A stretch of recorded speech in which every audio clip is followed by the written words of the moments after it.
Dai, I would like to tell you that this entire Dubster Dai franchise has all been according to plan.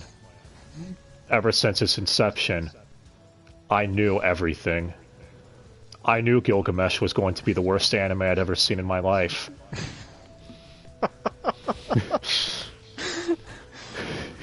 Well, we're finally reached that point. Honestly, I was dreading this since we first started this because I knew it was coming. Can't avoid it any longer. There's only one... as opposed to the final part of the anime, which will be nothing but rants. That's okay. First, we got a lot of cool stuff to do first. Oh, well, yeah, you reminded me why Ukitake wasn't there for the back half of last set, because he got fisted by Wonderweiss, which... Isn't Ukitake a captain? Yo. I'm sorry, like, we finally got teased with him doing something with the talisman stuff, then all of a sudden, nope, fisted. So he can get cucked by the visor showing up and doing shit, like Love and Rojiro. Ukitake has fans. I'm sorry, guys, I just don't see why. He doesn't do anything. I mean, if you want to say, oh, he's the wise old dude, and that's cool, so Shunsui's kind of that way, too. Just more drunk. Except he actually does stuff. Yeah, and he's more drunk. Anyway. One of the other things, real quick, remember you said during Grimmjow's backstory or whatever, how Michael McConaughey was narrating it, and you were saying, oh, that could have been the King of Wakamundo. Well, now we can talk about that, because we kind of forgot to last time. Yeah, you were thinking it was Baragon narrating it, didn't you? Then that could have been a possibility. Yeah, it could have been. Yeah. I don't know, though, because back then he was... Studio Opalopolis. Yeah, like I said, I think it was his friend Xiaolong or whatever. I can't remember that guy's name that was with him. Because back then Steve was still Baragon. Who knows? Then again, Baragon said, like, a line. Yeah. Speaking of which, don't think I mentioned this last time. MVP for last set, in my opinion, has to go to Michael McConaughey as Baragon, because holy shit, he was amazing as that role. You heard how much he hammed it up. Yeah. I know someone's gonna be like, you should have given it to Laura Bailey, because by majority rule, she voiced 3 people. No, that's stupid. But okay. On Holly Bell's honestly not that interesting, guys. I'm sorry. But her sin is sacrifice. Speaking of which, we start off with her backstory, so... let's get to that, I guess. Shark on shark action. That's hot. Okay, so last time she got sliced. She's the only Espada left. I know someone's going to bring up Yami. We'll get to that. But yeah. Who? I don't know. But her backstory, for some reason, starts off with Apache, one of her Fracciones' perspective. How did Holly Bell know about the parts she wasn't there for? In fact, it's Apache's inner monologue, too, which she gets dangerously close to just sounding like straight-up Rangiku. Never change. Studio Opalopolis. Anyway, she's about to be murked by an Iran car when Holly Bell and her other 2 Fracciones, Sun and Milaro, show up to save her. No, this time it's just Yeah, it's just Holly Bell, right? Yeah, that's right, because she brings her back, and they're like, who is this you found? Why do we need to know her? Why do you need another one? Let's go get set on fire. That part was better. And then they go on about how all 4 of them hate men. They'd fit right in on Twitter. Hell, you even get Aaron, the one... Does Aaron Milarose or Sun? I always get those 2 mixed up. Yes. Whatever, the one she voices even threatens to bite a man's dick off. Like, what? Okay, sure. Anyway, it jumps to that, or Baragon talking to him saying, like, You need to leave because I don't like you. You're, I can't control you. Either serve me or leave. Something. Yeah, and there's a Patrick Seitz shark Iran car there, like we were saying. It's like, yeah, get out of here, girlie. Of course, yeah, he gets sliced.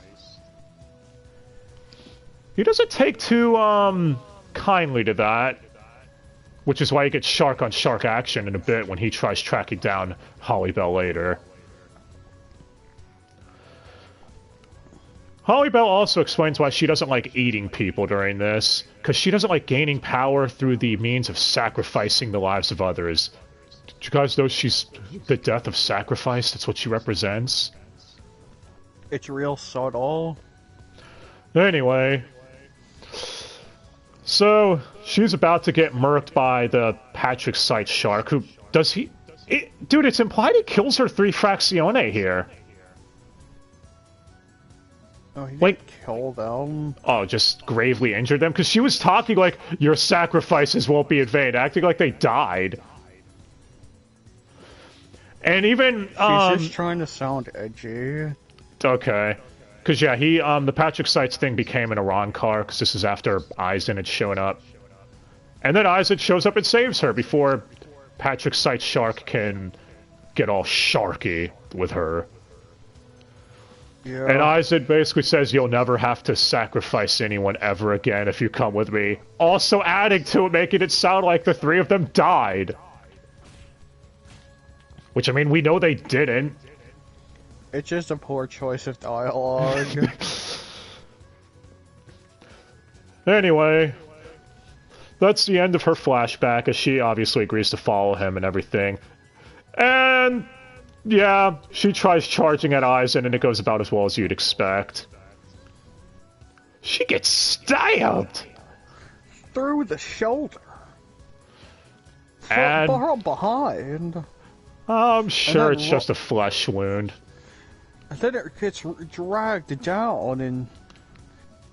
it's gonna be really silly in the finals. I mean, what? Yeah. Holly Bell's gone, guys. That's it.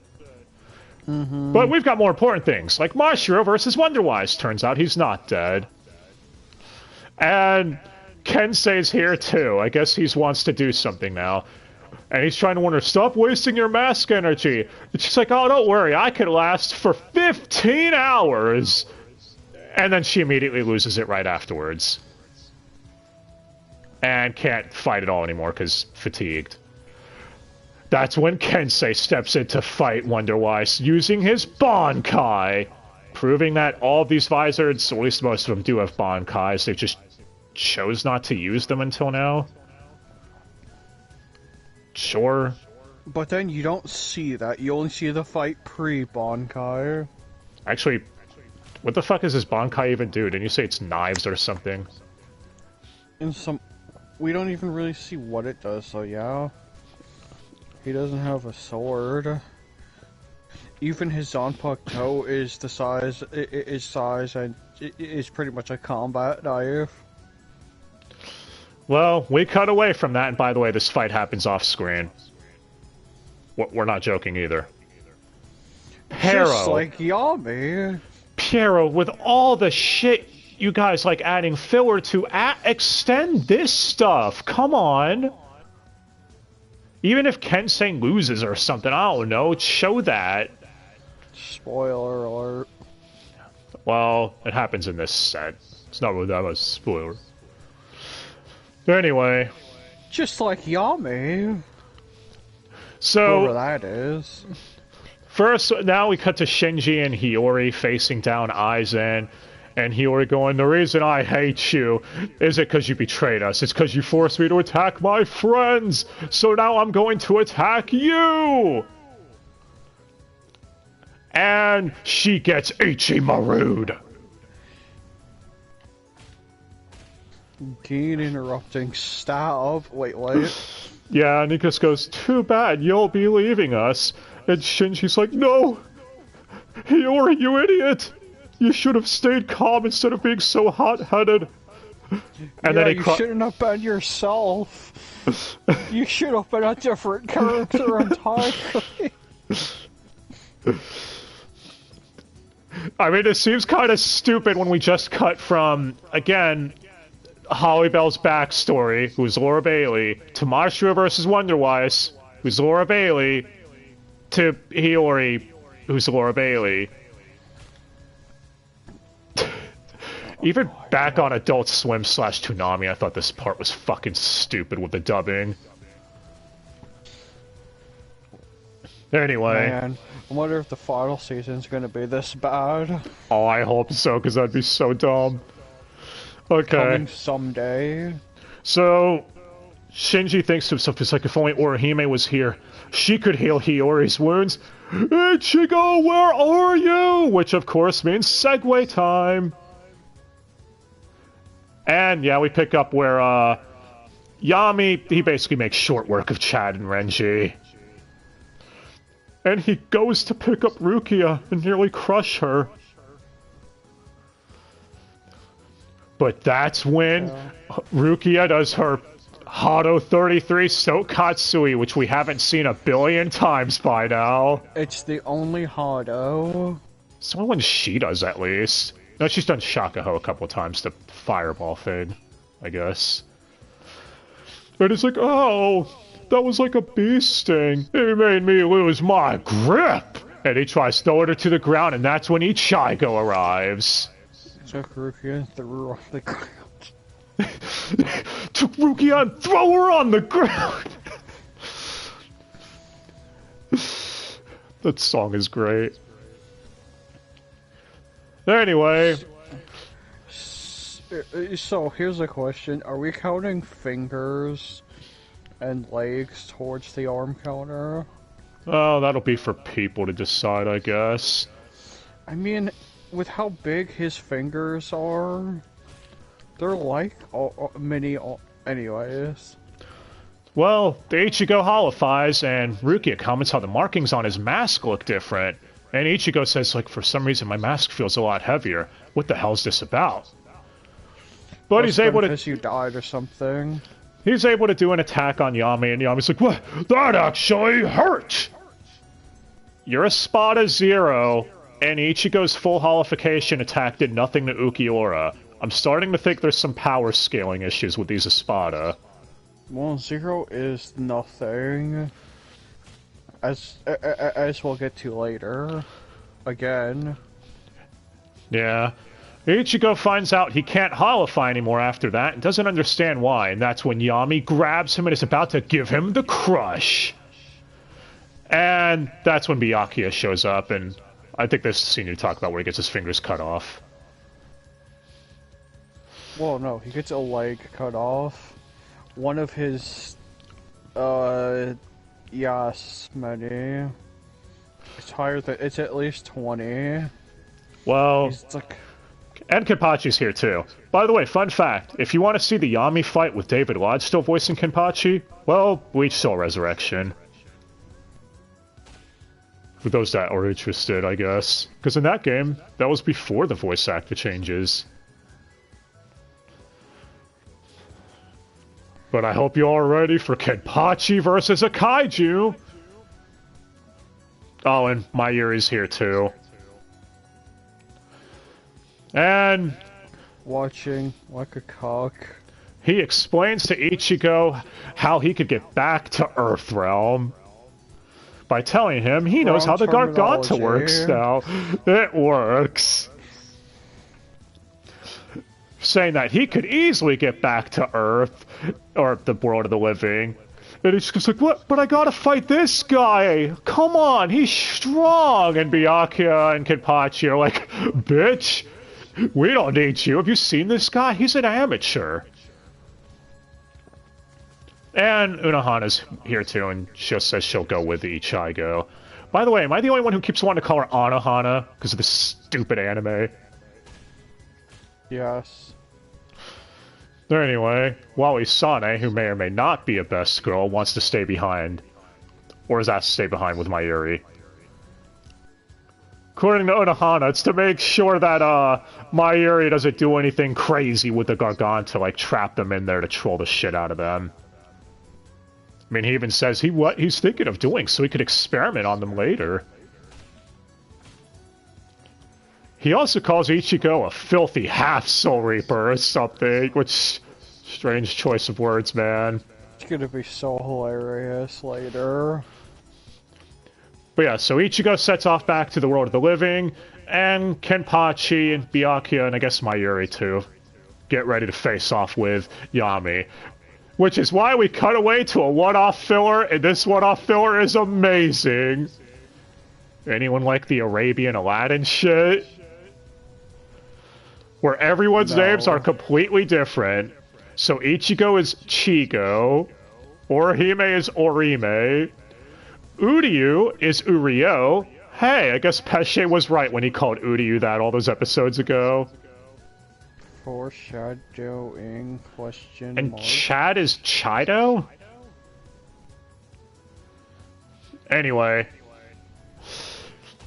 They keep Is it telling... a combination of Chad and his real name? I think so, yeah. Yasutora Sano. Anyway.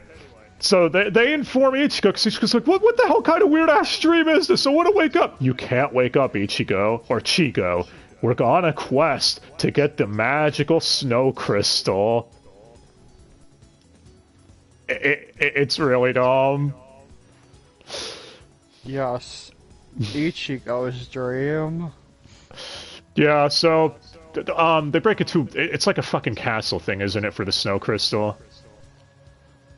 Well, an Arabian palace thing. Which is run by Uravura, the merchant.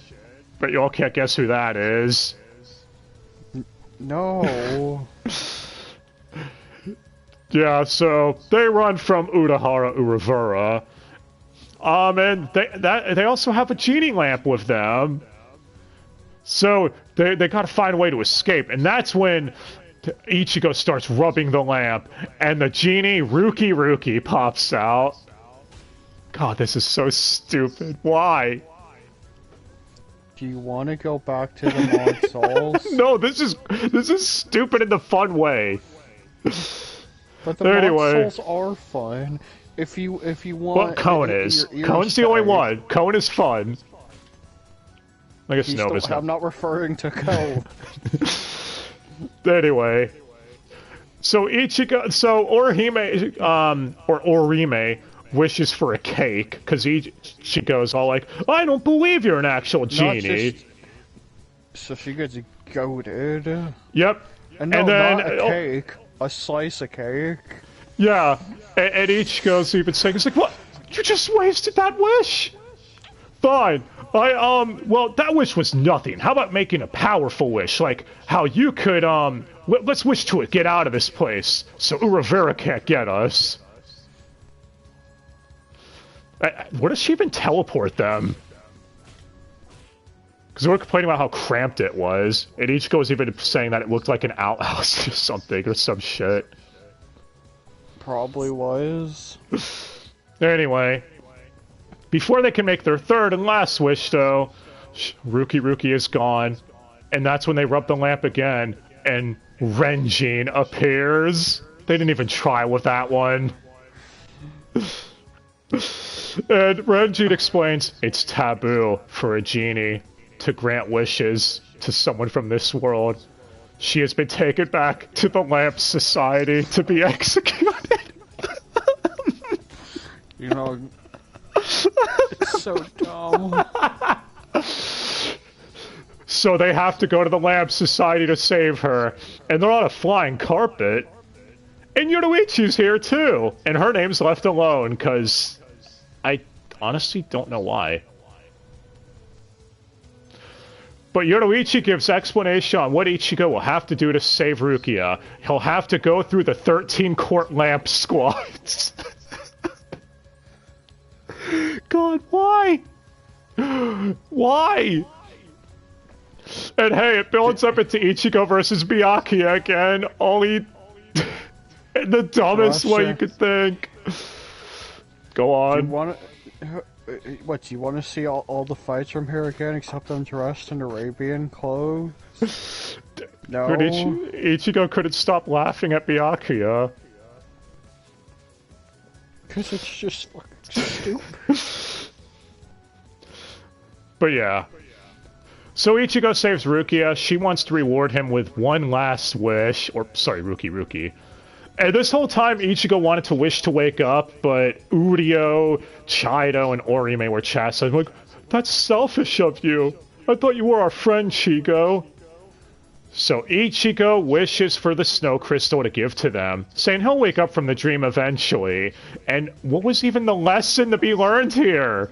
Don't have crazy psychotic dreams or your friends will chastise you in them? Little did you know. And then Isane wakes up and she was the one dreaming of this? I really gotta ask, does she know any of these people well enough to have a dream like this? I have no fucking idea. This filler was bizarre in all the best ways, though. According to your master of research, which this may or may not have been an O-make. Which has a really good track record, air quotes. I mean, what? Hey. I do good research. Sometimes I'll get a thing off here or there, though. I'm only human. But I can admit when I'm wrong. It's just sometimes your sources are really bad and unreliable. Well, it's like I always say when it comes to A&N, take it with a grain of salt. But yeah. Take it with a grain of stupidity. You can never have enough. Yeah, so this may or may not have been an O-make. What also makes me believe this theory that people are saying it is, or whatever, is because the end preview is them saying, this is the 10th anniversary of the manga. Thank you for supporting it, etc. So, I don't know. So for the 10th anniversary of the manga, we get crazy stupidity that interrupted everything. Yeah, sounds about right. It's next. Are we gonna get recap episodes? Well, back to, Hueco Mundo. Kenpachi is fighting Yami, and yes, he cuts off his fingers. This is where it was. He gave him the fingers. Yeah, Mayuri's going, man, I can't wait for Yami to be murked, because then I can experiment on such a big espada. And Yami punches Kenpachi, and Mayuri's like, oh, I guess I'll be experimenting on the brutish Soul Reaper captain instead. Oh well. At least I'll get something out of this. But it's Kenpachi, so you know where this goes. He cuts Yami down to size, and then tells Byakuya, yeah, you could finish him off, I guess. He can't fight back anymore. And this causes Byakuya to be like, well, I'm not your cleanup crew, asshole. You want to fight about it? Yeah, sure. Let's fuck right now.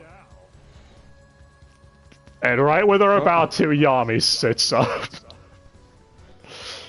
Yeah, he transforms again. Well, before that, they both strike. He's like, oh, you're treating me like a joke. And then they both strike him at the same time, doing the whole stay out of this shtick. And then that's when he starts going Resurrection and saying, you don't get it, I'm not a joke! And he's got a bitchin' voice filter now, too, as he goes full transform state. Yes, not a joke. And, yeah, what the fuck is this Resurrection form even supposed to be? Is he just much bigger now? He's not a caterpillar anymore. Well, yeah, that's the last of Yami we get in this set. He's dead. Off screen. He might be? I don't know. I don't want to say that in the next time. Oh, the very next episode, we cut back to Hueco Mundo and see what happened there. So... He's dead off screen. Or we're gonna paint over him getting manhandled again. Yeah, like... Look, I would have pointed out this was underwhelming as fuck. I would have loved to have seen Byakuya and Kenpachi actually have to work in tandem to take on this great ape-like opponent. But as we established so far, it's fucking Yami. He's jobbed to in every one of his fights. Yeah, yeah. Anyway, now we're back to the world of the living. He could erase that number 1 from his arm all he wants. Well, maybe the 0 means he's, you know, 0, like he's got nothing. No, and this is why people speculate on the actual pecking order of the Espadas.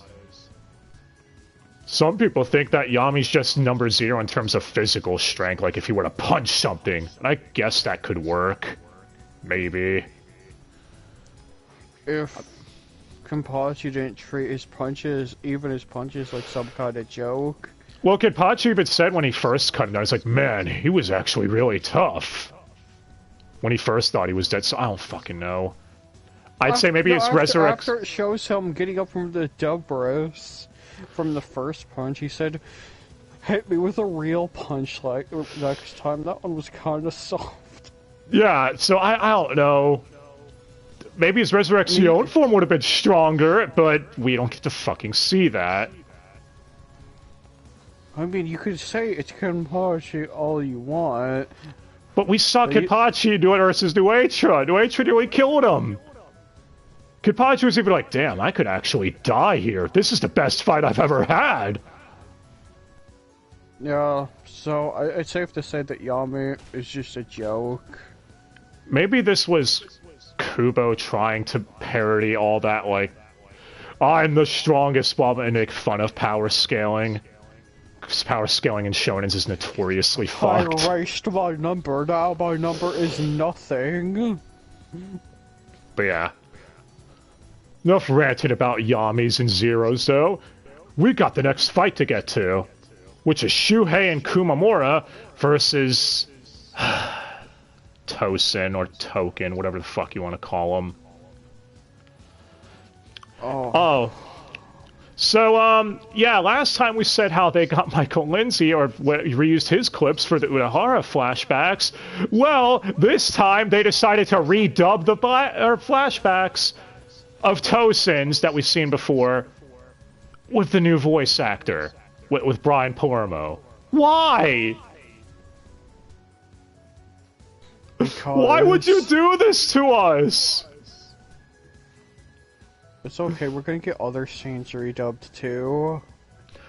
Well, anyway, Shuhei is basically like, well, how could you do this? You're the one that taught me how to, you know, actually stand up and fight properly. We have a flashback where Shuhei's talking to Tosen about how his eye was fucked up in the world of the living and he can't see properly out of it. So I didn't even notice he had scratches on his eyes till you pointed it out. That's from the flashback when they were in the world of the living with Renji and them. That's from the training camp with Renji and all them. Yeah. And Tosen basically gives him the pep talk of, well, I can't see either, so trust me, you'll learn to be fine. You got this. What's wrong with his eye? We don't even know how much it affects his vision, because it's not all he said is he can't see as well out of it, that's it. Yeah. But, yeah. Anyways, although we know the real reason is to just make him look edgy by having scars across his eye. With a 69 on his face. What, it kind of contrasts with the edginess a bit. Anyway. Yeah. So, Kumamura and Shuhei are basically telling him, so you ready to take this fight seriously? Use your Bankai then. He's like, Bankai, bitch, please. I have ascended even farther beyond. And Token holifies. And now he too has a bitchin' filter, except you could put a filter on it all you want. He's still not a good voice actor here, I'm sorry. Should have made it deeper. Yeah. Anyway.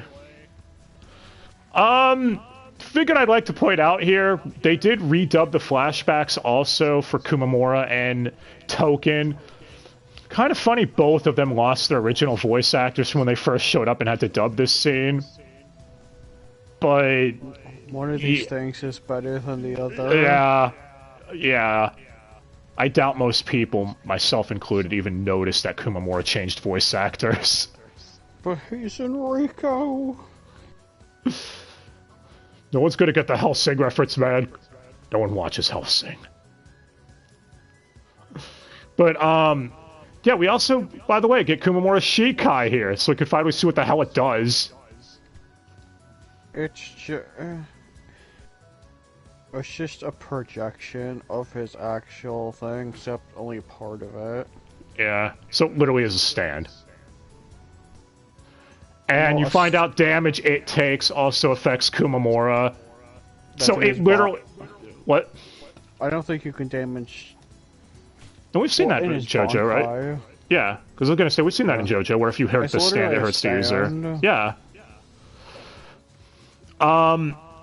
Yeah, Token makes short work of Shuhei, obviously, because he's, I guess, above Bankai now.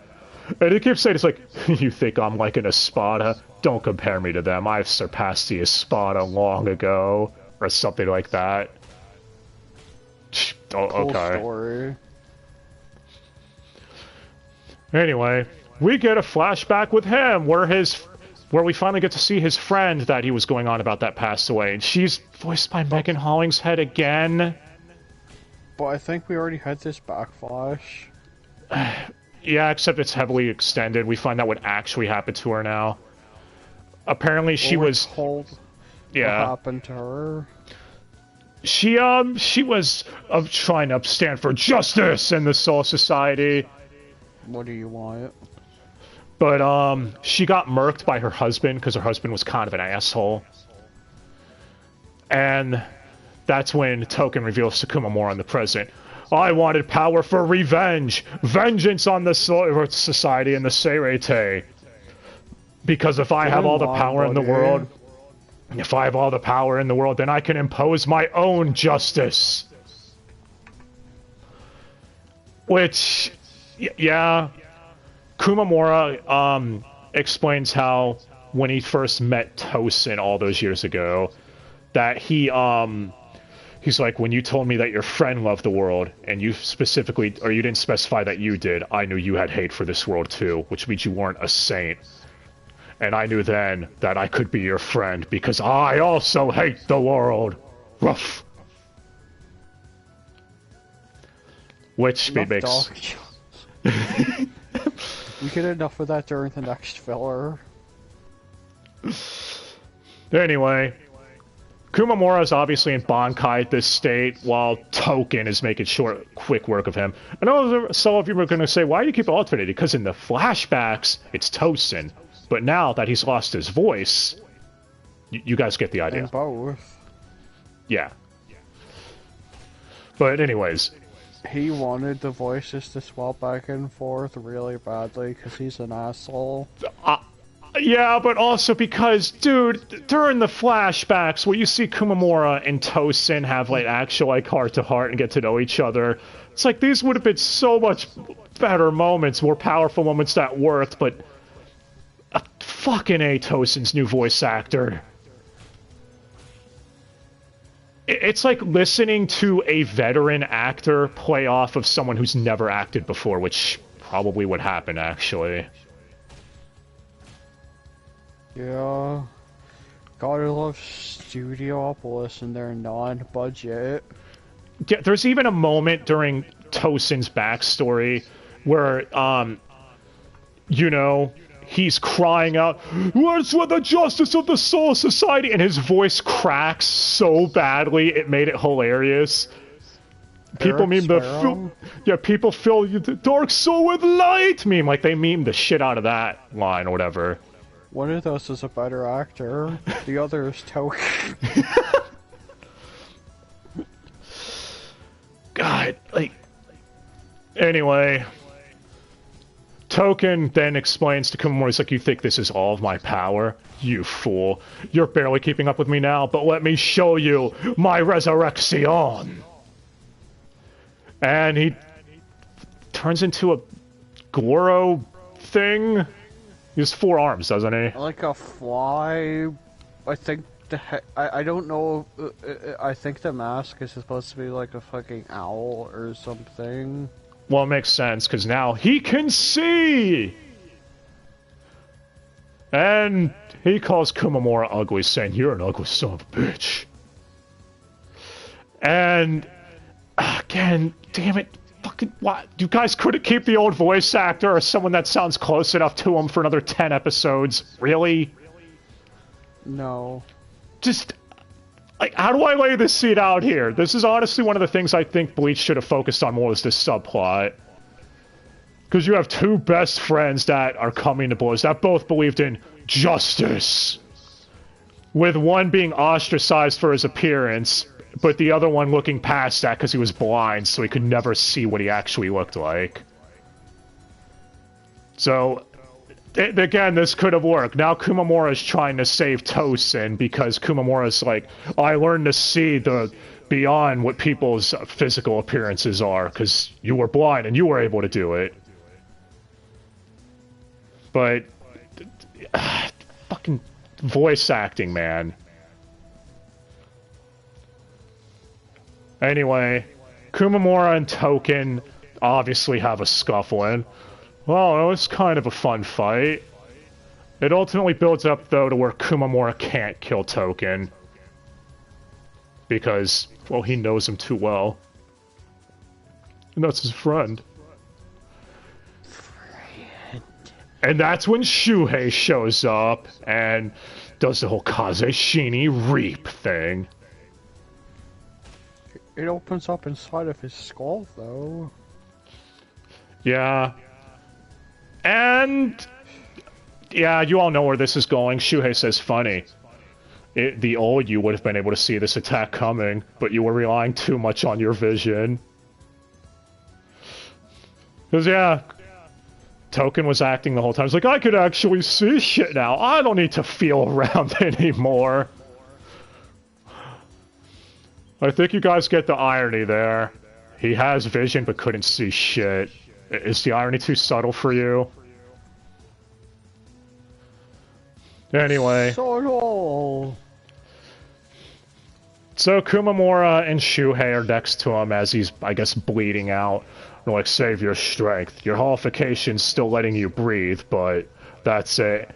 And Token's like, I'm sorry. I just want to get one last look at your face, dog man, so I can remember it. But before the heart-to-heart can fully happen... yeah. I think y'all know where this is going. We cut over to Aizen versus Shinji! And... yeah. Now we finally get Shinji's Zanpakuto abilities. Because he activates it. So... Shinji's Zanpakuto basically fucks with your senses, and what is it, like... can, make your mind inverted, so up is down, front is back. Can even make you smell shit that isn't there. Just like you. Yeah, I'm one of the weirdos that plays with inverted shit. But, yeah, this is why we were saying Koga earlier from the Zanpakuto Rebellion arc, not the Bound arc. That's the wrong Koga. The Zanpakuto Rebellion Koga, Koga Kuchiki. How... if it was that Koga, then Aizen would be dead already. Doc was OP, man. But, yeah. Shinji's powers are incredibly similar to Koga's. If you think about it. Being able to fuck with the mind so your perception is all out of whack. It's literally Koga's ability, just slightly tweaked. And... yeah, Aizen makes short work of Shinji. Because Shinji, well, of course he explains in great detail how his abilities work. Which, why would you do that to the opponent? There's being overconfident and then there's being an idiot. So, Aizen even says, like, your move is just a parlor trick. It's nothing compared to my Kyoka Suigetsu bullshit.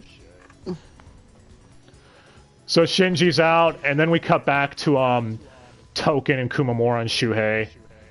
And before the heart-to-heart could finish, like we said, Aizen murks Token. And Kumamura's like, no! No! He was my friend! You were dying anyways, but still no! Wait, what? You ruined his final moment!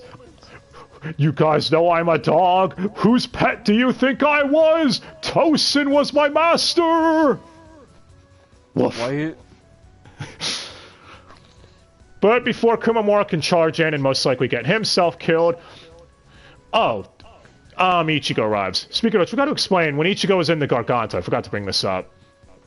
He was explaining to Unohana how his spiritual pressure in his Bankai form is determined by how much of his, I guess, robe he has left on him.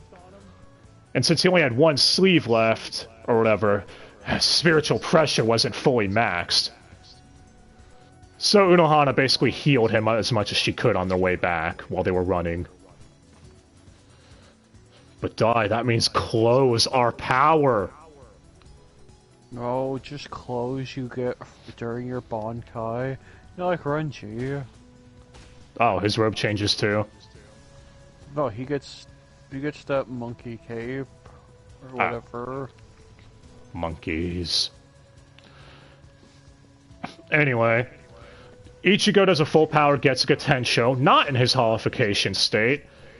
And yeah, Aizen even points out what an idiot Ichigo is after this. Like, if you really wanted to kill me, you should have holified first.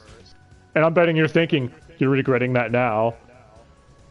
And Ichigo's like, shit, he's right. We're almost to the point, don't worry. We're almost there. Also during the run, they beat it into your head that Ichigo's the only one that can defeat him, because he's the only one that did not look at the Zanpakuto. Yeah, he didn't look at the Kyoku Suigetsu, so he basically hasn't been mind broken by Aizen. So they're saying he's their best chance. That's why we're gonna get to the next best part. Yeah, so that's why Byakuya, Kenpachi, and Mayuri all agreed to send Ichigo back ahead of them, because he's the only one that could have really stood a chance since they've all seen it. Which I'm surprised Mayuri didn't, like, find a way to take some precaution against it, knowing him. Anyway, Aizen asks Ichigo's like, why do you hate me? Your friends are all alive, right? Your friends are all living. I didn't do anything really to you, personally. I mean, there's no reason for you to hate me and want to kill me. So, yeah, you're only killing me because Soul Society asked you? It's kind of dumb. And Ichigo starts falling for this bullshit, and that's when the dog man shows up. Don't listen to his silver tongue. And, yeah. Listen to my beef-flavored tongue. I thank you for saving me, because I would have charged him and probably be dead. And then the other captains are showing up, and Shinji, and basically they're all taking turns giving Ichigo a pep talk. And during this time, by the way, Hachi was healing Hiyori, or trying to keep her alive. And Shinji's like, why didn't you bring back Orihime? Why you brought back Unohana? That's the next best thing. Unohana's cool, I guess. Anyway, they all agree to rush in at Aizen to give Ichigo an opening, and when Ichigo sees it, he'll have to take it and murk Aizen. Kumamura's up first, using his Tengen Bankai, his stand, which Aizen severs the arm of it, and it severs Kumamura's arm too. Double the arms. Yep. Decide or not if you only want to count one. Two hit the floor, so it has to count. Also, Lisa's the only visor to holify here for some reason, even though all of them minus Hiyori and Hachi attack. Explain that? How when Shinji first got slightly hurt earlier during his fight with Aizen, he didn't even holify. He was just doing like, what's the matter, Aizen? I'm gloating here like a dick, because I'm an asshole. We built up the fact that everyone in your group is a visor. It's like, why? This is why we were memeing the visors slightly earlier on, calling them the Job Squad, because all the build-up for the Vizards, and... well, this. It's for Aizen on top of it. Yeah, so it makes sense for them to job. But then Kensei was here, right? So what the fuck happened to Wonder Wise off screen? Well, Kensei jobbed. Is the only explanation. Anyway. I mean, at least during the fight. I mean, what did they run out of time on their masks? I mean, they did get starked pretty hard. Oh, so you mean Love and Rojiro? Yeah, those two, sure. Yeah. But Lisa, yeah, I guess Lisa didn't.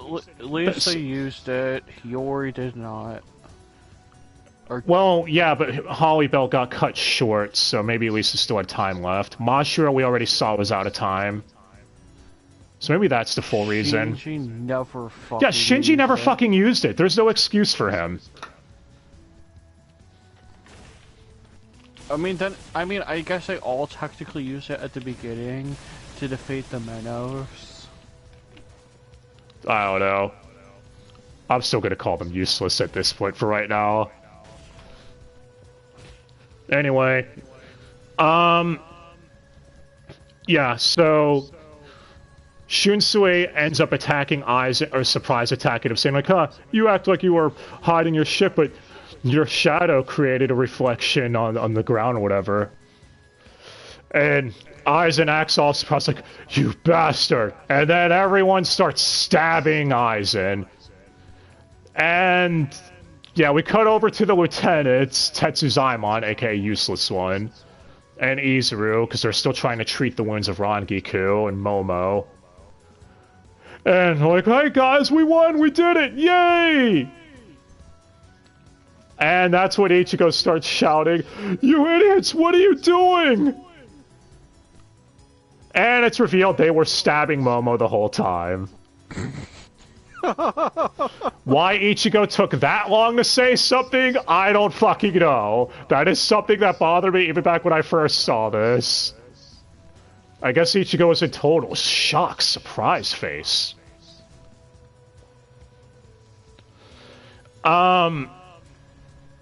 Yeah. So after this, I mean, this was foreshadowed before the fight even started, because Hitsugai was saying, he's like, any Soul Reaper that raises his blade in hatred is not a Soul Reaper. They're just a brutish monster. And Aizen's like, I'm surprised to hear you say that. You should hate me more than anyone. Or is it because Momo survived and is here in the world of the living? So, there was build up to it. And, yeah, Hitsugai is obviously pissed at this point, charges at Aizen. And now he gets his arm severed. It's not going to be the last one. And Aizen then proceeds systematically dispatching all the Vizards and captains that were still left standing. And the one that used their mask the least did not holofy because he's Shinji. Yeah. No, we've discussed it, though. I guess we could give the other Vizards slack for not using their masks. What? Yeah. Well, especially after their fight with Stark. Yeah. And, well, Pachi and Hiyori are obviously out of commission. And we already saw Mashiro, like we said. But anyways, so... Especially Mr. One-Armed down there. That's when Yamamoto shows up. By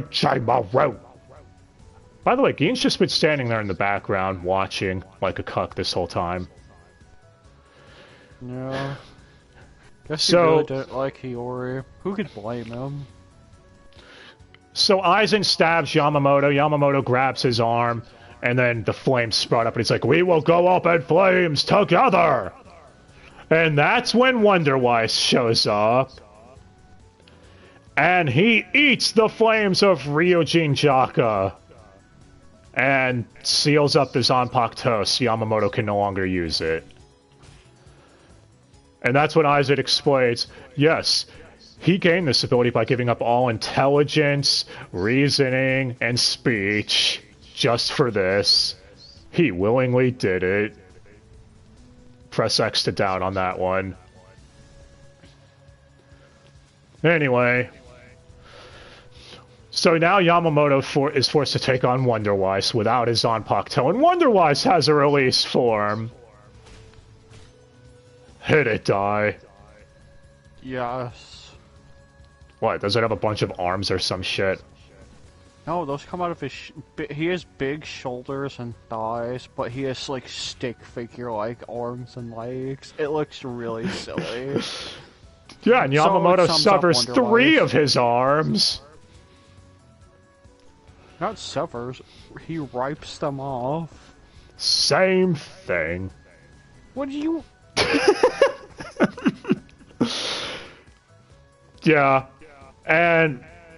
Oh, God, Chris Smith here. You heard the noises he was making while fighting Yamamoto. Like, what the fuck was the direction in the booth? I just want to know.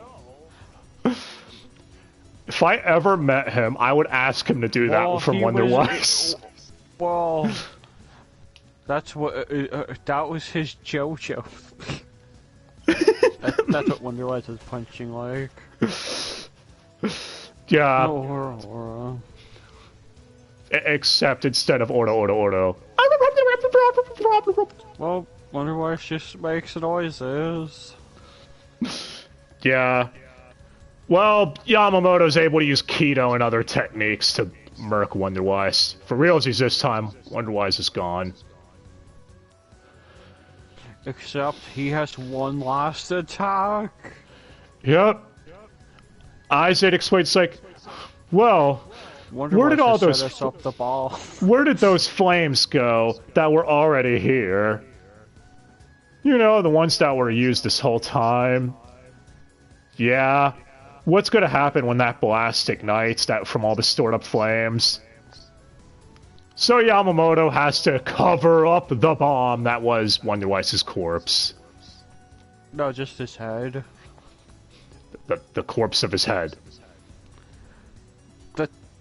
Yes. It's just a severed head. Do you want head?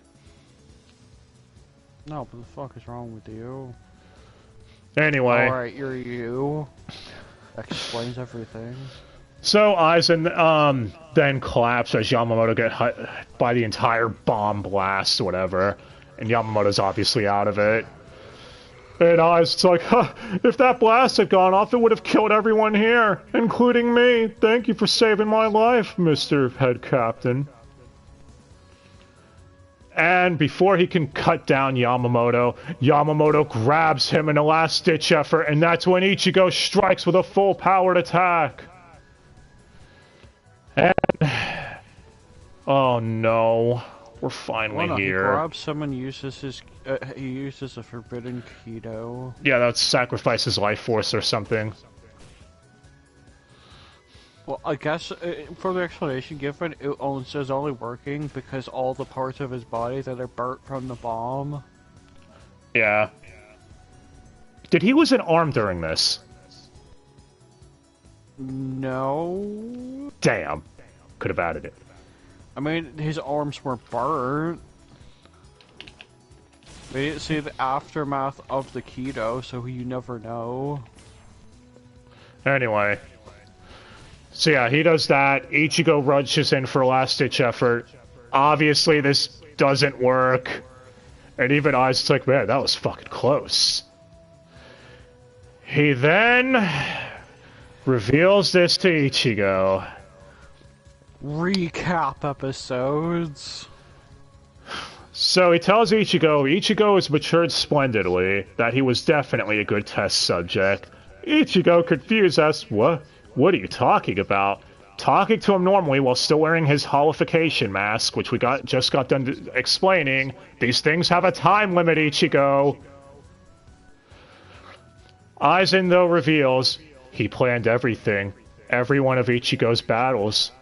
From his first interaction with Uryu, to both his fights with Renji, to his fight with Kenpachi, Byakuya, Gravejow and Ukiura. He planned all of it.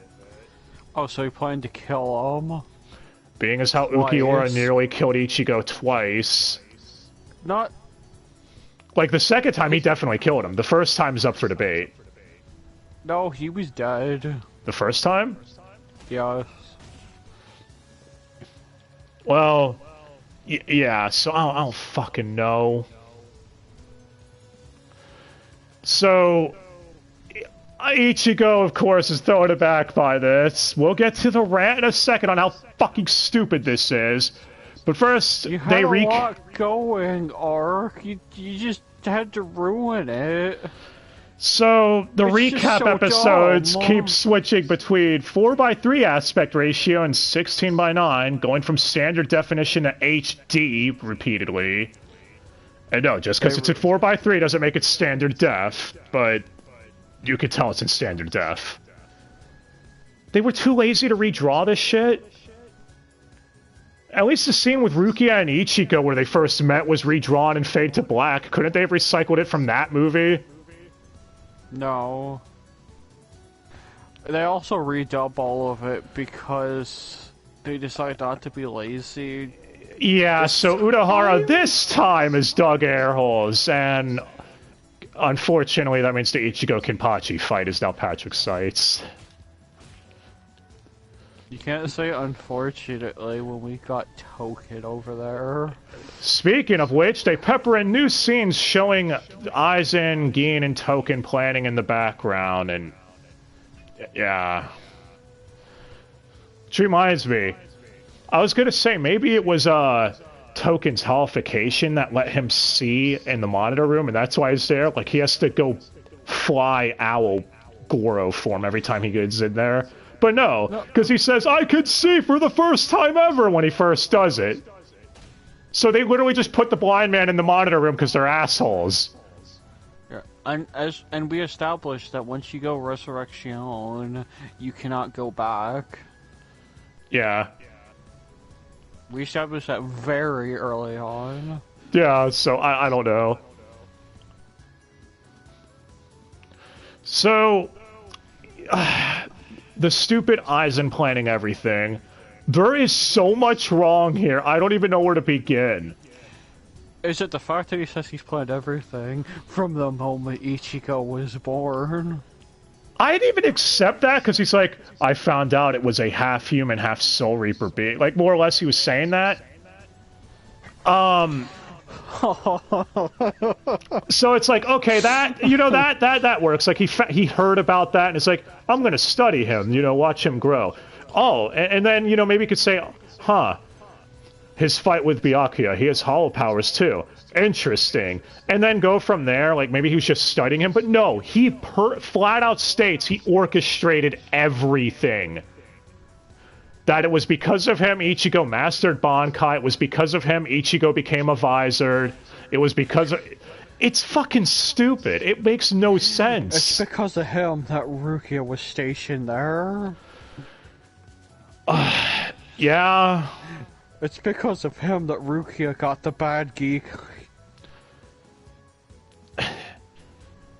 I mean, that I believe that more than everything else, because it's like, there is, again, what about when Byakuya nearly kills Ichigo? Did he really expect Byakuya to not kill him? It's Byakuya! The only reason he didn't is because Rukia basically begged him not to back then. And even then, Ichigo could have just decided, I don't want to go to the Soul Society, I'll honor Rukia's wish and stay here. Then Aizen's whole experiment would have just backfired in his face. Actually, after going through all those recaps, yeah, I legit believe that Aizen did not know about Ikiura's second form. Because during it, he was only in his first form. The only thing I mean, it briefly goes over the hollow thing, hollow monster, after he gets murked again by Yukiura. Yeah, also, Aizen did explain that's why Amenos showed up all the way back on, like, episode 14/15, when Udi used the hollow bait. He's like, I was the one who sent it there to see how you'd handle it. I actually could be like, okay, that I guess makes sense. But then, Because no. the bait attracted more than it should have. That part is believable. Yeah, that part was actually set up. There was a setup there, because they were wondering, what the hell happened? This shouldn't have caused this much bullshit. But all the times Ichigo could have died. Hell, Kenpachi even killed him, remember? Because Kenpachi's like, what the hell? He had no pulse. But you know who wasn't a part of this recap at all? Ikaku. So, yeah, Ikaku's fight with... What, did he not plan on that one? Because he even said... Aizen's like, who do you think told the lieutenants where you were headed? And gave them that information, so Renji would go out to find you and fight you the second time. He planned on Renji, but not Ikaku. Yeah. Who do you think gave Renji the gear to find Rukia? I mean... Yeah, he did also... He didn't plan on Grimmjow going to the Road of the Living. What if Grimmjow killed Ichigo there? I guess that's would explain why he got punished and got his arm cut off.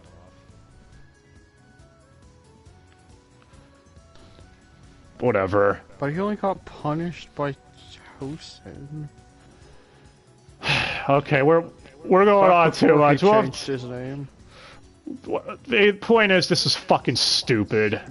You already made Aizen OP enough. You did not need to try that hard. You didn't have to do that. Yeah, just take. The first time I heard this was in Soul Resurrection, because when that game came out, they obviously covered everything up through Aizen, and the dub was nowhere near the end of the Aizen shit. So I heard that as in-game dialogue. I'm like, there's no way. That's too fucking dumb. That has to be a game-only thing. It's fucking stupid. Yeah, and then when the dub officially caught up, I think I even asked one of my friends if that was true, and he was like, yeah, it's true. And I still didn't believe him when he told me that that's said. I wanted to be in denial about it. Because it's like, guys, really? Anyway... Before Isaac could say, I wanted to follow you as a good experiment because you're half human and half... And Ichigo's like, half what? That's when Ishin shows up, or Ichigo's daddy. And... yeah. Him and Ichigo more or less have a heart-to-heart, and Ichigo's like, I don't need to know everything, it's fine. You had a good reason for keeping it a secret from me, I'm sure. Let's just, you know, take care of this shit. And Ishin gets ready to fight Aizen, while Ichigo is taking on Ichimaru. And of course, because it's Studio Pierrot, they had to find a way to work in recapping the Ichigo and Gin interaction. Yes, it was a... They even go so far as to call it a fight. Yeah, Gin's like, it's been a while since we fought the first time. It wasn't really a fight, man. You just poked him with your sword.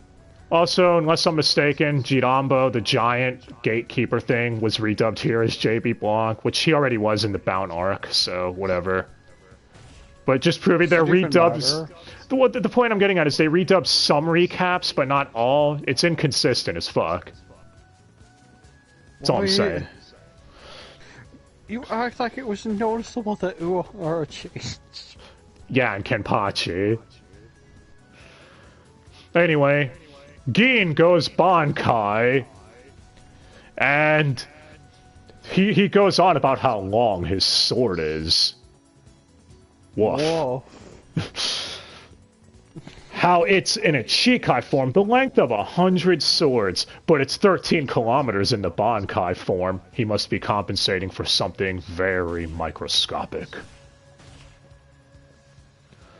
And, yeah... Ichigo quickly finds out that's all bullshit and fluff text. The reason he told him that is because Gin's Bankai is the fastest of anyone in the Seirete, because of how fast it can retract and extend. Premature ejaculation. Yeah, so basically his blade can extend to full reach in less than a second.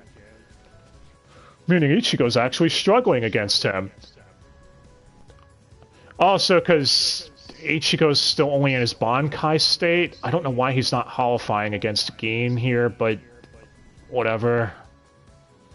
Because he wasted it talking. Yeah, that makes sense. Okay. Ishin is... What? Said Ichigo was intelligent. I mean, he's related to Renji after all. Wait. Yeah. Anyways. So... We also cut to Ishin and Aizen's fight, and Ishin's like, Aizen, you're moving a lot slower. I think you've reached your limit. He's like, perhaps I have reached my limit as a Soul Reaper.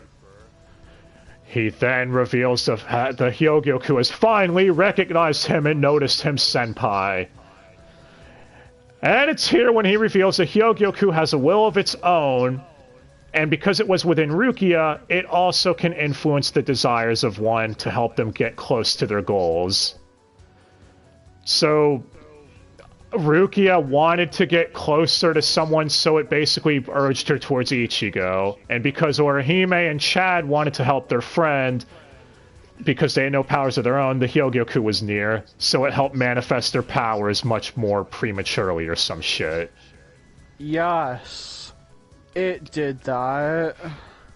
You know what? Whatever. I'll accept this more than the Aizen planning everything bullshit. Yeah.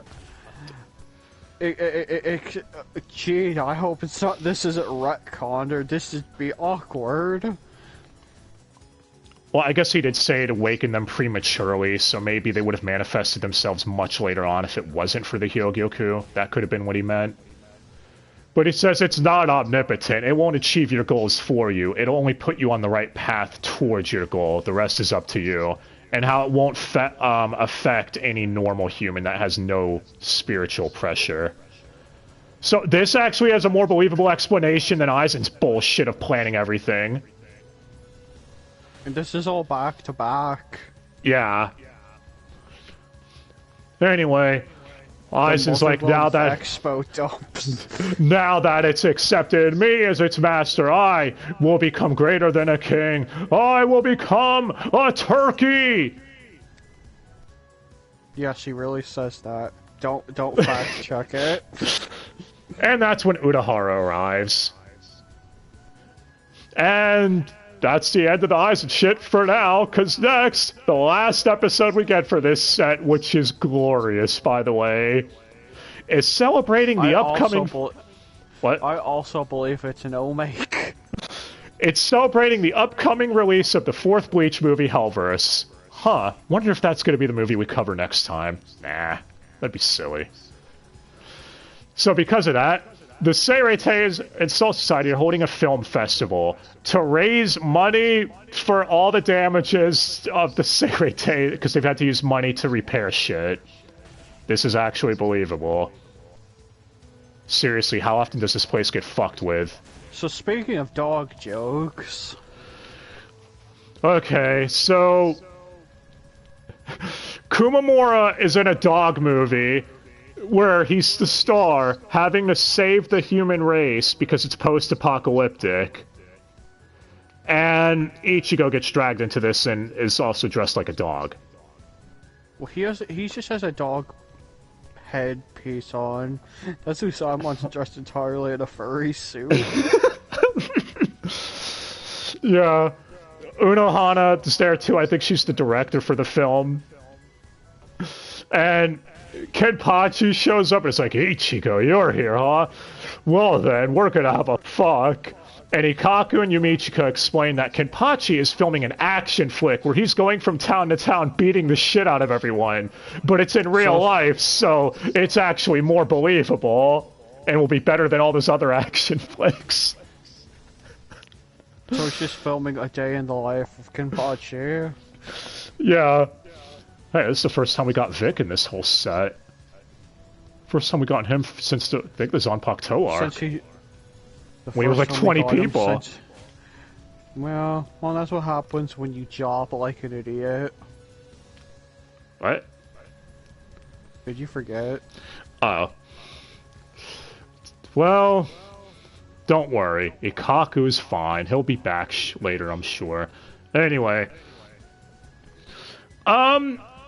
Unohana then tells Ippachi, no, not now. And he's like, who the hell do you think you're talking to? And she gives him this stare down. He's like, oh, well, we'll be back later to fuck Ichigo. We're out of here. That was strange. Yeah. Also, Yachiru's with him. I feel like I should point that out, because I don't think she was with him during the Yami situation. Where the hell was she? Isn't she always with him? I guess she was back with the people being healed. Well, maybe? But, yeah. I don't know, I just realized that.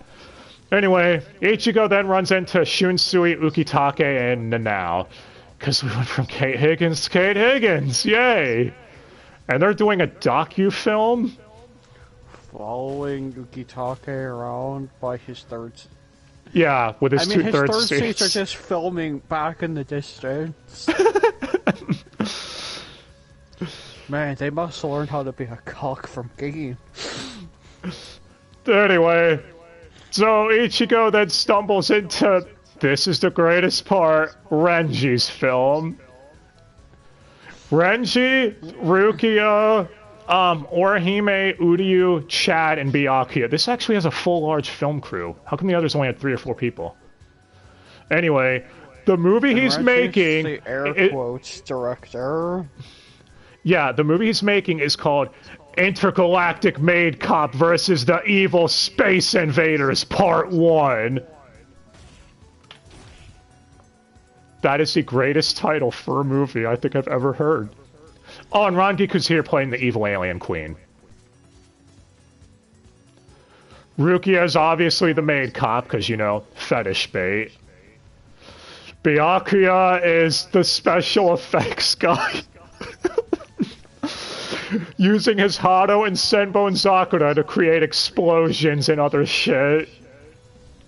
And he is really into it. Yeah.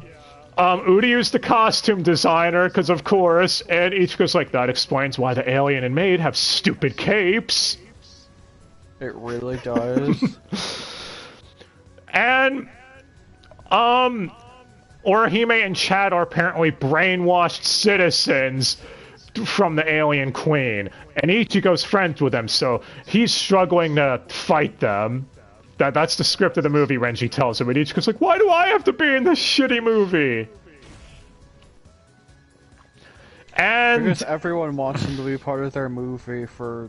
some reason. reason. I guess to say, hey, the substitute Soul Reaper's here. We'll advertise that. It'll work. So... substitute Soul Reaper, the movie. Yeah, so Renji's telling Orihime, he's like, get in your pose and act like you're shooting something. She's like, oh, okay. And then Byakuya does the Hado to make it look like she shot a beam out of her hand. And of course, he's very accurate to hit Ichigo. And after the scene is done, Rukia even makes a comment saying, don't worry, substitute Soul Reaper, your sacrifice will not be in vain. Your death will be avenged. It's fucking dumb as hell. Yeah. And Ichigo, of course, is pissed off about this, asking Byakuya, why is your aim so damn accurate? If the Kuchiki name is going to be listed in the credits, then I must uphold the honor of the Kuchiki family and give it my all, and be as accurate as possible to the script of the movie. It's like, why? That just makes so much sense. And that's when Renji comes up with a bright idea to film the climax of the film at Syokyoku Hill. And Ichigo asks, what the hell's even the story of this film? And Renji says, story, Shimori. We're just filming a bunch of action scenes. We can edit it together in post. Come up with a story later. You know, dub over with some new dialogue. CG the whole thing together. That is 100% accurate to every movie coming out of Hollywood right now. Explains why they're all so shit, too. They then say, I mean, look at Shuhei's team. Him, Izuru, and Momo are still working on the script. They haven't even started filming yet, the plebs. Yes, he totally said that part. Well, more or less. Minus the pleb part. I'm surprised that... Well, I'm sure in the final season they'll find a way to work that word in there. Just that word's being used all the time now. They already found Asked Clown. Yeah, so... Ichigo's like, well, you got permits to film here, right? Because you were explaining how it's a sacred area that you're not supposed to film here. It's like, oh, of course I did! And then Soul Reaper guards show up, threatening to arrest them, and they need to run the fuck out of there. Oh, I guess he didn't. Who would have thought? Yeah, and even Ichigo's like, I thought you said you did. Yeah, I was lying. What of it?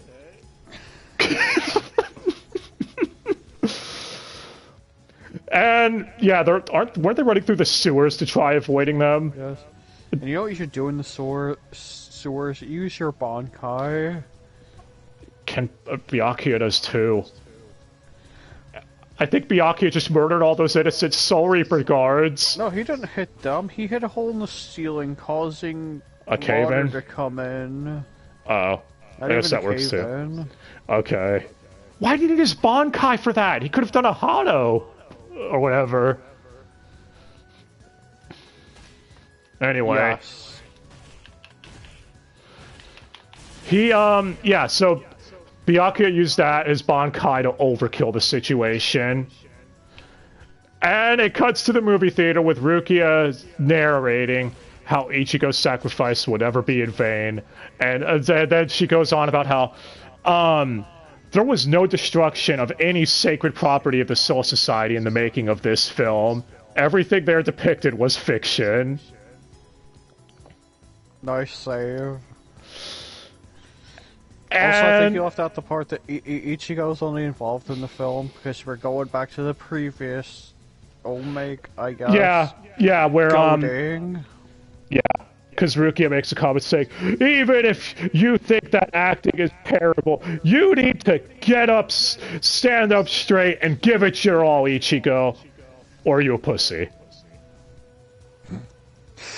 That's basically the TLDR of it. They basically made back to back. You get goading on both sides. Yeah, it's basically making fun of how Rukia will go into tangents about how you need to stand up strong, etc. Like she did back when Ichigo was first struggling with the hollow inside him. And every other time she had to motivate Ichigo. This episode was fucking great. Yeah. And then the preview goes on farther, where they're like, hey, who won the film festival award? And Byakuya explains in the episode preview, no one, because of all the damages caused in the Seirete during filming, the film prize and money had to be donated. But so, is that what was going to happen with it anyway? I guess, but I guess the trophy was donated too. So I don't fucking know. Oh, we all know there's even more property damage off screen. I mean, Kenpachi was making one. Yeah. Well, and Momo was making one too, and she's unhinged as fuck. So we know she destroyed shit. I don't think their film ever got made. I mean, Shuhei's too slow, apparently. Yeah, they were saying how Shuhei couldn't write fast at all, and that Momo was getting frustrated with him. But the only disappointing thing about this filler is there wasn't more of it. It ended too soon. When it ended, I was like, wait, that's it? It's okay, because just remember, you live in a world where there's less of this filler and more mod stalls. Honestly, both one-off fillers, or omakes, whatever the fuck you want to call them, whatever they are, were hilarious this go-around. They were great. Because it's nice when a show makes fun of itself and is self-aware of how ridiculous it gets at times. And it's like, huh, did you want a remake of the Soul Society arc, except with Arabian architecture? And really stupid. And dreamt up by Isane for some reason. I had to ask you who that was talking at the end about, man, what a strange dream. Because Isane's also Stephanie Shea, so it could have been Orihime dreaming it, even if she is doing a slightly different voice. Damn it, Studiopolis. It being her just brings up so many questions. Does she really know any of these people well enough to have a dream like that? I think she might have healed Chad and Uryu when they were injured back during the Soul Society arc, so maybe she asked them stories off screen back then when they were Ryoka or considered that. I guess. That's the only explanation I got. But, yeah. Okay, so overall, this set, I think you all can see why we named it according to Aizen's plan. This set, honestly, the highlight for me was the Tosen Kumamura fight. I wish I had loved it more. Tosen's new voice actor. Fuck him. The Aizen planning everything was the most unnecessary thing in the universe. He could have just called Ichigo his experiment and said, like, yeah, I knew you could holofy it. That's why I was following your progress. That's it. And even said, like, I took interest in you because I found out you were a half-human Soul Reaper. You didn't have to say that I planned every battle bullshit. You could have left it out and it still would have worked. Hell, it would have made it better. Or maybe make Aizen express how he's like, I realized though, this plan could have fucked up and fallen apart at any time. Was he thinking, I need to make Aizen an even better villain? It's like, you showed off how much of a threat he is by having him murk everyone. This gives me flashbacks to one of the antags in Inuyasha. I know you haven't seen it yet, but when you do, you're gonna get Aizen vibes from one of the main antags. Because he tries claiming the same bullshit. He claims the same bullshit too. I saw it. Yes, yes, it fucking is. Anyone who's seen Inuyasha knows what I'm talking about. There's actually a meme I saw a while back with Aizen where he says, when it's the text saying, I planned everything from the day you were born. And in the background, it's Gin doing the bullshit cough. And I believe that. That does sound like... Wait, what? Yeah, also during the recap segments, one, the fact that they redubbed them is kind of funny to me, and two, it kept switching between the two aspect ratios. It looked really stupid. That's more of a thing on Piero's part, though. But otherwise, let's see, Yami getting off-screened after we get teased with a thing, like, unless he does show up next set, which I honestly can't remember if he does. I think he might be gone. I don't know. Who? Exactly. Shinji being fucking useless and an idiot. I mean, we established that earlier. Anyway. Oh yeah, I don't think we mentioned this. So they asked Shinji asked Aizen, he was like, when did you have a chance to use your Kyoka Suigetsu? We made sure you didn't pull it out to swap yourself out with Momo. It's like, let me ask you this. When did you think I didn't have it activated? Which is a valid point. You idiots just assumed he wasn't using it at any point. Like, seriously. As far as the dubbing this go around, other than making fun of the silly voice actor changes in the recaps and fucking Brian Palermo as Tosen, I don't really have any complaints. I didn't notice any silly line delivery or anything.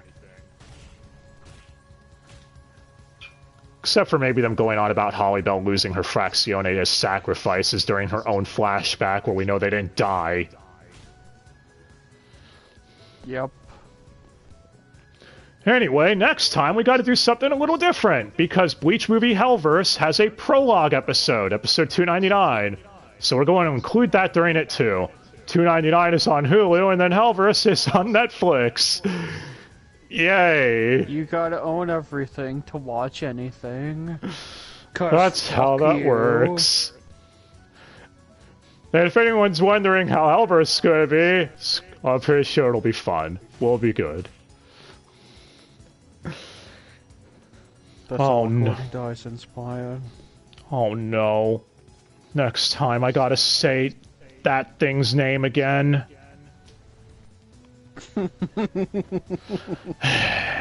Yeah, Aizen, all according to Kakaku bullshit. Hey, at least with Light and L, people meme Light planning every last detail, like, all according to plan. The difference is, though, with Light, is there was setup in Death Note. You see him scheming and planning everything. So as silly and over the top as it is, it works.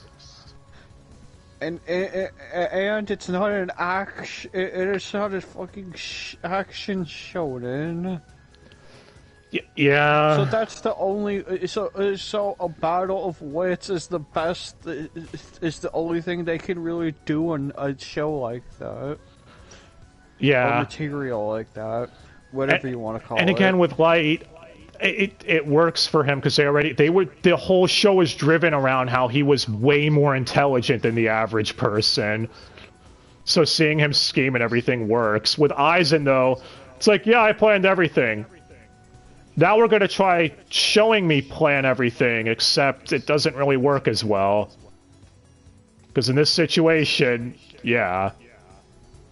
Because with Light, well, you see he had contingency plan after contingency plan in case shit went south. Aizen didn't really express having any backup. Because he doesn't need it, because his Zanpakuto is just that strong. The Zanpakuto is bullshit.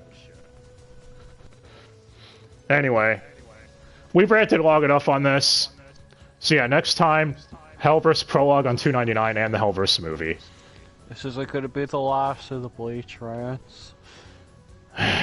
Because we're getting there soon. Anyway. It's coming. Hey, at least next time, though, we got something cool. And although we're bitching about this set, it was still fun to watch, I guess. Good. Kumamura fight was cool. It's just a massive misstep. Yeah. You don't need to do any more for Aizen. I mean, hey, we got Gin saying, "Oh my," again. I guess that's his new catchphrase. That's the catchphrase of any role of his like that. I mean, after this point, he had already voiced Hazama on BlazBlue for a couple of games, so, yeah. Oh wait, Hazama says that too. Or according to you, who had a brain aneurysm during one of the episodes, yeah, Hazama isn't playable in tag for battle. some reason I was thinking Terumi in Tag Battle, but I kept saying Hazama. I don't know why. That was when we were watching Bleach. I was like, you know, it'd be cool if Hazama was in Tag, but I was thinking Terumi. We're just like, motherfucker, we went through all the character intros. You seen him have an interaction with fucking Yosuke. Anyway, we're getting off topic. I don't know. I guess MVP for this dub section, I'd probably give it to JB Blanc as Kumamura. Because he had to carry every scene he was in acting off of Token. But to be honest, Kumamura might be slowly becoming one of my favorite captains after his whole character arc, too. I just wish he got more focus, like I said. Because it feels like there's a lot of potential that could have been tapped there. Yeah. But no, it was relegated to a subplot. But alright. You need to walk your dogs often. Anyways, hope you all enjoyed and all that stuff. Let us know what you thought of this set. If you agree with us about the Aizen shit, let us know. And, I don't know, anything to say, Dai? Dogs? Dog biscuits. Yes, I gotta go walk the dog, so you say something weird while I leave the room. Okay. Anyway, while he does that, thank you all so much for watching, and hope you all enjoyed, and, yeah. Thank you all again. I can't say that enough. I keep saying it. I keep repeating myself. I'm sorry. Now I'm apologizing, like a Canadian. Shit. Anyways, hope you all have yourselves a great day, and let us know what you thought of this set. Till next time, guys. Aizen, you bastard! You're the one that hit me, not Wonder-Wise! That was a lie! It was all according to Aizen. Aizen, you bitch!